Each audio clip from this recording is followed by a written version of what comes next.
Why? What's going on here? My husband spoke to my father with a surprised expression that I had never seen before. I said exactly what I meant.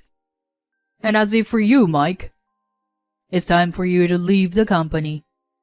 I was watching this chaotic situation with a feeling that all the struggles I had gone through were finally paying off. My name is Rebecca, a 35-year-old housewife. I have a 12-year-old daughter named Pearl, who is going through a sensitive phase right now. Although we sometimes clash, we also have many moments when she helps with household chores and our parent-child relationship is good. I was born to my parents, who owned a small trading company. After graduating from high school and junior college, I started working at an advertising agency. I intended to take over my parents' company someday, but I deliberately chose a general company to gain work experience first. I met my husband Mike at a group blind date. He was bright, talkative, and always cheered everyone up.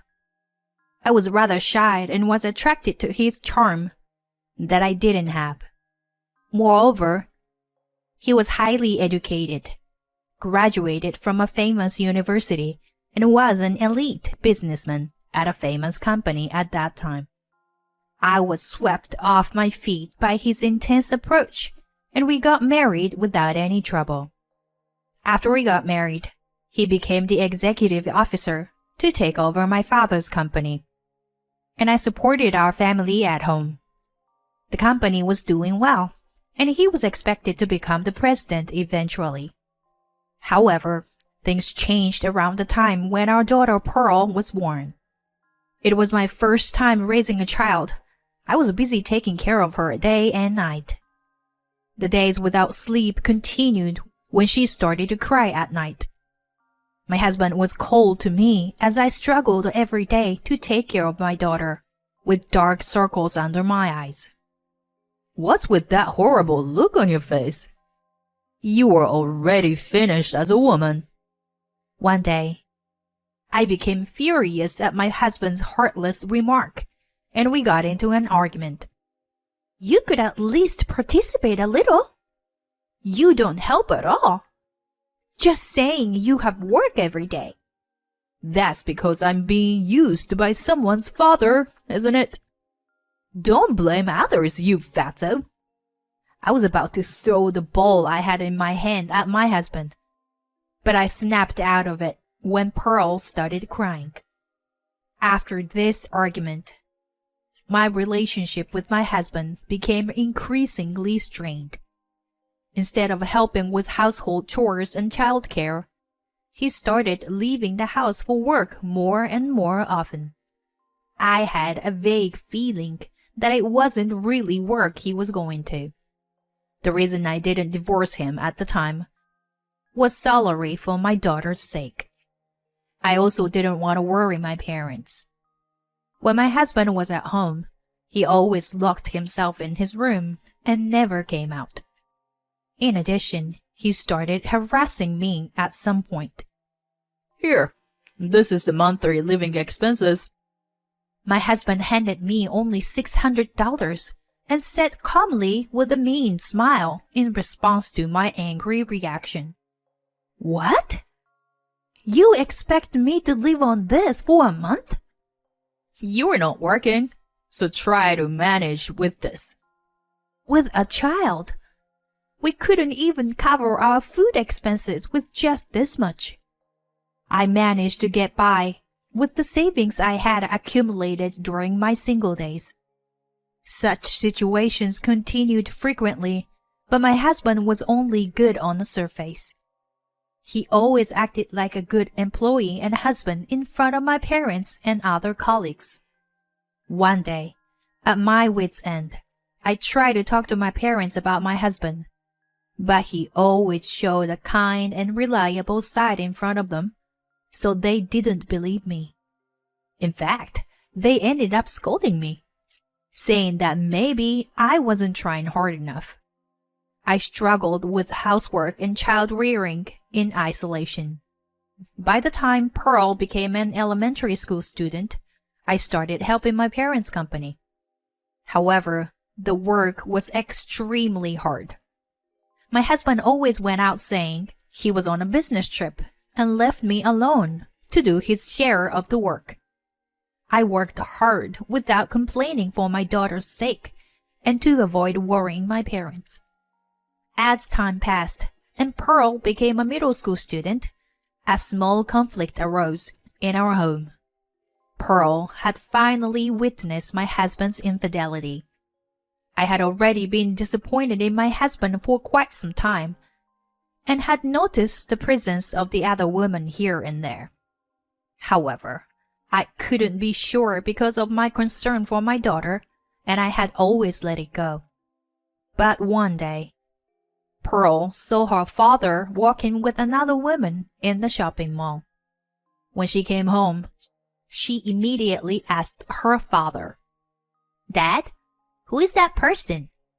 "The woman you were walking with in the mall," my husband answered without showing any remorse. "She's one of my friends." "Really? Is she really just a friend?" And my husband suddenly raised his voice.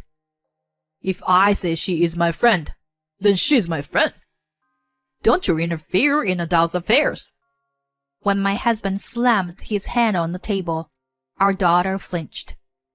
"Mom, please don't wash Dad's clothes with mine," my daughter said to me before going to her room.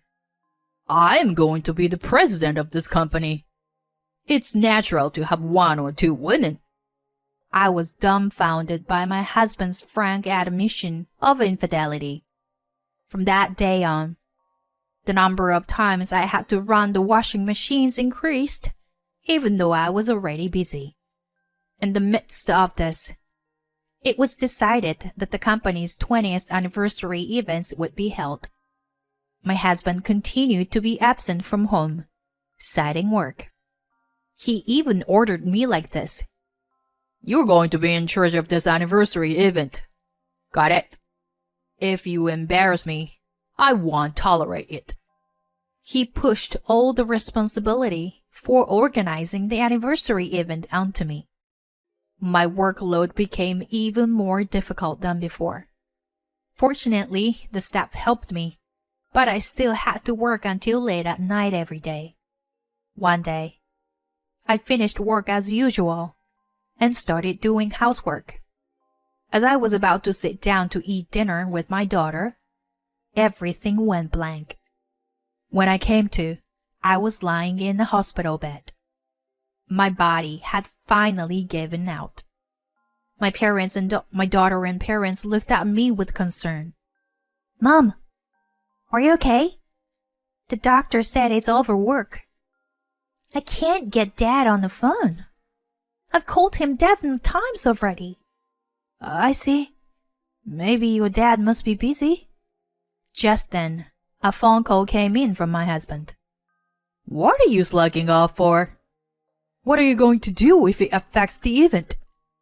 Can you take responsibility for taking time off, huh?" He berated me and then abruptly hung up the phone. I didn't feel anything anymore. He was just a stranger hiding behind a husband's mask. Then I realized tears were streaming down my face. My daughter noticed and asked, "Mom, what's wrong? Did Dad say something terrible again?"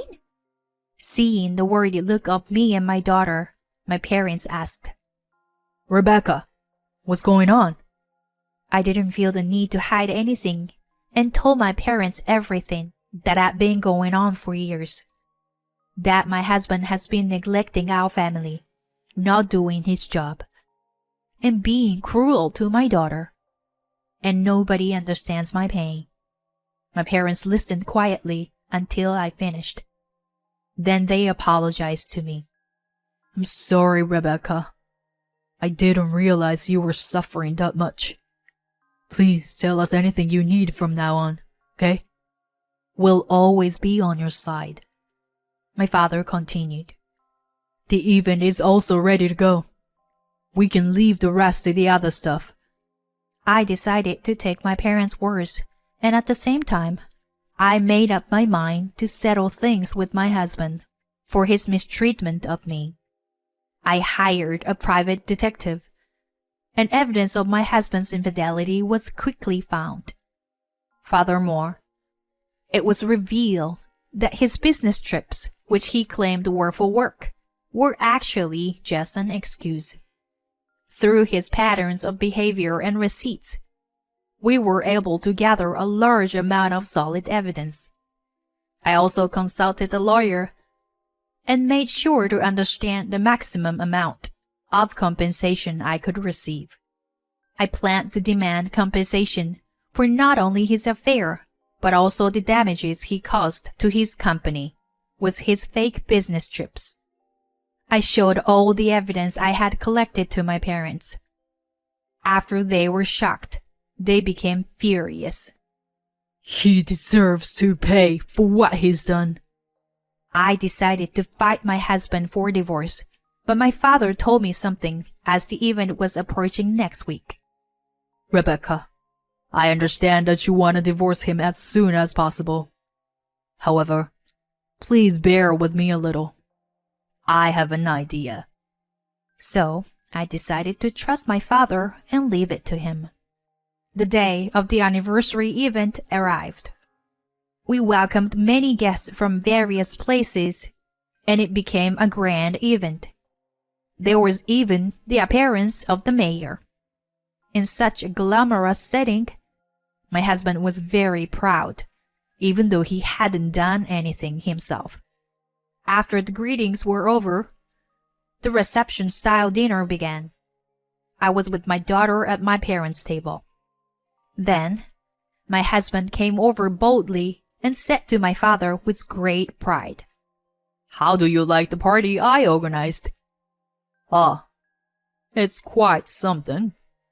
This party is special, and it's our 20th anniversary, so it has to be exceptional." "Sure, leave it to me." Upon hearing my husband brown-nosing my father, my daughter chimed in. "Dad, that's all a lie. You didn't do anything. Mom did. Grandpa, he also has a crush on someone else, you know. I saw him with a woman at the mall, and it wasn't Mom." My husband glared at his daughter and said in a low voice, "Pearl, didn't I tell you before? Don't meddle in grown-up affairs." With a smirk, he returned to my father and said, No worries, sir. It's just childish talk. Anyway, about my promotion to CEO. Oh, yes, that? Sure.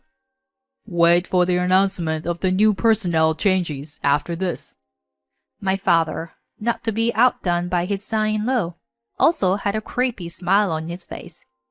It was a pretty strange sight.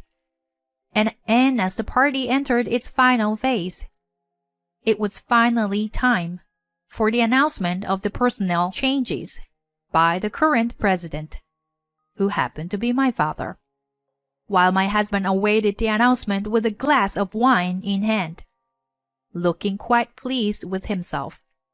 My family and I stared at him as if he were a bitter pill to swallow. He no longer seemed like family to us. Then my father began his speech. "Thank you all for coming to our company's 20th anniversary celebration, despite your busy schedules. Today, I, William Tucker, have decided to retire as president and pass on the torch to my successor." The room felt silent, waiting for my father's words to sink in. My husband's face was already beaming with a smile, eagerly waiting for the announcement. "I hereby appoint my daughter Rebecca as the new president." The room erupted into loud applause after the announcement, and I could see the shock and disbelief on my husband's face as he stood there with his mouth hanging open. The party ended without incident, and as we started clearing up, my husband ran over to my father. Why? What's going on here? I said exactly what I meant. And as if for you, Mike, it's time for you to leave the company. What? How could this... Why? You know the reasons better than anyone else. I have no idea what you're talking about. This must be Rebecca's doing, isn't it? He glared at me as he spoke. Did you say something to your father about this? What? No, I haven't done anything. I simply told my parents the truth. Then I scattered the documents I had in my hand on the floor. There were numerous photos of my husband's affair and evidence of his fake business trips. My husband's face turned pale as he saw them. How could you get these? When did you... While you were away on your business trip, of course. I've gathered all the evidence your infidelity and fake trips, so you can't deny it. Then my father picked up the evidence photos and spoke. Well, this is how it is. We'll make sure to charge interest on the expense claims for your fake business trips. And as for the cost of your affair, you pay my daughter back. That's for sure. Wait a minute! Damn it! Rebecca, you... My husband tried to hit me, but a passing guest accidentally tripped him, and he fell hard on the floor. You'll pay for this. Both of you. Sure. We won't be seeing you anymore anyway. Please contact our lawyer from now on. With that, I handed my husband a business card for a law firm. The security guards, alerted by the commotion, then restrained him and escorted him out of the venue. A few months later, I successfully divorced my husband. After being kicked out of the house, my ex-husband struggled to find a new job. On top of that, he was burdened with a hefty settlement fee. However, I no longer had any connection to his difficulties, as long as he paid me the settlements as agreed. As for myself, I took over my father's company and have been steadily growing its business. My daughter, who has not suffered any damage from the divorce, enjoying a happy student life. To her, it was as if she had never had father in the first place. Mom, when I grow up, I will be a good enough person to be entrusted with this company. She said something so heartwarming. And there was one more happy event for me. I received a second marriage proposal in my life. The person was the one who tripped my ex-husband when he tried to attack me. His name was Hector, and he was the president of one of our company's clients. He was also a divorcee, and we hit it off. As we watched my husband being taken away by the security guard, he said, A great party was almost ruined by him. It's a good thing that this commotion happened after the party. Yes, he was really a terrible husband. He cheated, took fake business trips, and, as if I had relieved my burden, I somehow blurted out my life story to Hector. Sounds like you've been through a lot, but looking at your daughter, it's all worth it. You are a good wife and a good mother. Listening to our conversation, our daughter smiled happily. A few days later, he and our family ran into each other at a nearby cafe. We decided to have coffee together and had a great time with the three of us. That led to us having meals together. Even when my daughter wasn't with us, I realized how great he was each time we spent time together. The cause of his divorce was of his ex-wife's extravagant spending. We had been friends for a while, but one day he said to me, I'd like to get to know each other better, if that's okay with you. Would you consider officially dating me? Oh, of course. I mean, if I can get Pearl's permission. My daughter, who was beside us, immediately answered. Of course. That's a no-brainer. And things went smoothly like that, and we got married for the second time. Our married life is wonderful. My daughter no longer got angry when I washed the laundry altogether. Hector seemed to be fulfilling every wish that my daughter had, and she began to feel as if she was his daughter from the beginning. Mom, Dad, I want a baby sister. Given my age, it would be difficult to get pregnant. So, we decided to adopt a kitten as a solution. My daughter fell in love with the kitten at an animal shelter adoption event. We named her Cleo, and my daughter took care of her as if she were a real sister. I think I finally have a real family. Let's do our best to nurture this family with my beloved husband and the kitten. That's what I vowed in my heart.